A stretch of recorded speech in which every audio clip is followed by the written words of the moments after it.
Huzurabad MLA పాడి కౌశిక్ రెడ్డిపై పలు శిక్షల కింద 3 కేసులు నమోదయ్యాయి. ఎమ్మెల్యే సంజయ్తో దురుసుగా ప్రవర్తించారని ఆయన పిఏ ఇచ్చిన ఫిర్యాదు మేరకు కరీంనగర్ 1 టౌన్ పోలీసులు కేసు నమోదు చేశారు. సమావేశంలో గందరగోళం పక్కదారి పట్టించారని ఆర్డీఓ మహేశ్వర్ ఫిర్యాదు మేరకు మరో కేసు నమోదైంది. తన పట్ల దురుసుగా ప్రవర్తించారని గ్రంథాలయ చైర్మన్ మల్లేశం ఇచ్చిన ఫిర్యాదుపై ఇంకో కేసును ఫైల్ చేశారు. ఇక ఈ మేరకు వేర్వేరుగా 3 కేసులను పోలీసులు నమోదు చేశారు.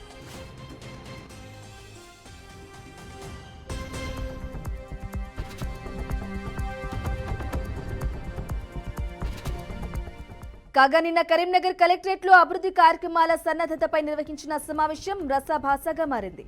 జగిత్యాల ఎమ్మెల్యే డాక్టర్ సంజయ్ ను ఉద్దేశించి హుజూరాబాద్ ఎమ్మెల్యే పాడి కౌశిక్ రెడ్డి చేసిన వ్యాఖ్యలతో తీవ్ర వాగ్వాదం చోటు చేసుకుంది. నీటి పారుదల శాఖ మంత్రి ఉమ్మడి కరీంనగర్ జిల్లా ఇన్ఛార్జ్ మంత్రి ఉత్తమ్ కుమార్ రెడ్డి సమక్షంలో ఈ ఘటన జరిగింది.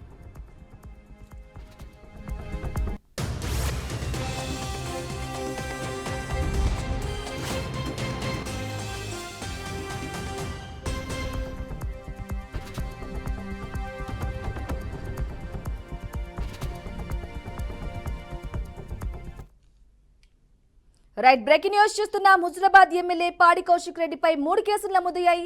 ఇదే అంశానికి సంబంధించి పూర్తి డీటెయిల్స్ మా ప్రతినిధి ప్రేమ్ కుమార్ అందిస్తారు. ప్రేమ్ కుమార్, బ్రాహ్మణి నిన్న జరిగిన జిల్లా సమీక్ష సమావేశంలో ఒక హుజూరాబాద్ ఎమ్మెల్యే కౌశిక్ రెడ్డి పైన ఇవాళ దాడి అంటే జగిత్యాల ఎమ్మెల్యే సంజీవ్ పై జరిగిన దాడికి సంబంధించి అతని సమావేశాన్ని విచ్ఛిన్నం చేయడానికి చేసిన 3 కేసులు ఆయన మీద నమోదయ్యి ఇవాళ ఆర్డీఓ కూడా ఇవాళ సమావేశానికి అభ్యంతరం సృష్టించడం ఒకటి, సంజీవ్ పైన జరిగిన దాడి కేసు ఒకటి, మరొకటి ఇది సమావేశాన్ని జరపకుండా అడ్డుకున్నారనే నెపంతో ఇవాళ 3 కేసులు అయితే కరీంనగర్ 1 టౌన్ లో నమోదయ్యాయి. దీనికి సంబంధించిన జరిగిన ఉత్తమ్ కుమార్ రెడ్డి అధ్యక్షతన జరిగినటువంటి ఆ సమీక్ష సమావేశంలో ఇవాళ జగిత్యాల ఎమ్మెల్యే సంజీవ్ పైన కౌశిక్ రెడ్డి అయితే విరుచుకుపడ్డారు. అయితే నీదేం పార్టీ నీకు హక్కు లేదని చెప్పేసి ఆయన విరుచుకుపడడంతో అక్కడ కొంత గలాభ జరిగింది, ఉద్రిక్త పరిస్థితి నెలకొంది.